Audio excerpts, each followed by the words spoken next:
Hi everybody, this is Moises Vargas and this is my presentation on using Hour of Code in elementary.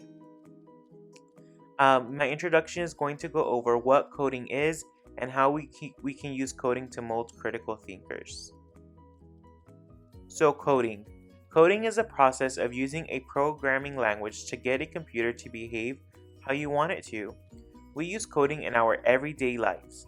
Anything from taking a hot shower, driving to work, editing a picture, or creating an animated GIF uses coding in order for the task to function properly.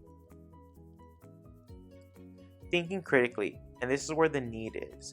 We can use coding in the classroom most commonly as a STEM or STEAM activity, and that always really requires students to think critically about the task that they'd like to be performed. Using code to facilitate student engagement and interaction is perfect and is a need, especially with our current learning conditions. Websites like Hour of Code are both easily and challenging enough for all age groups. So this would be my lesson. My colleagues will be using Hour of Code to learn how to code. This training will be virtual and conducted via Zoom, approximately for about 2 hours. Hour of Code is a free online resource that both teachers and students can use.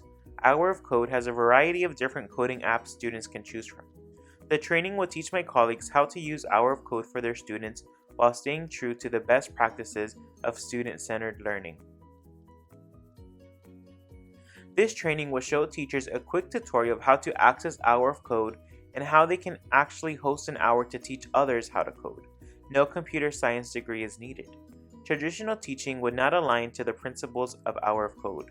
Traditional teaching is rigid and does not allow for students to have a choice or a voice. Why Hour of Code? Well, their website offers the ability to align its activities with the best practices of student-centered learning. Here's how. I went to the Hour of Code website and looked at their Q&A and found some responses that I think align well with the best practices of student-centered learning. So, who can be a learner? Can a teacher be a learner? Let's find out. It says, besides the students, another learner is the educator who gains the confidence after 1 hour that they can teach computer science even though they might not have a college degree as a computer scientist. Students want this and teachers are capable of teaching them. Hour of Code works on PCs, smartphones, tablets, and some require no computer at all. There's also options like working in pairs. Research shows students learn best with paired programming, sharing a computer and working together, and that aligns very well with best practices. We want students to collaborate and work together, whether they're at the same level or at a different level of one another. I like Hour of Code because students are not restricted to one device. They can have, like it mentions, their PC or tablet. And it says every student should have the opportunity to learn computer science. It helps nurture problem-solving skills, logic, and creativity.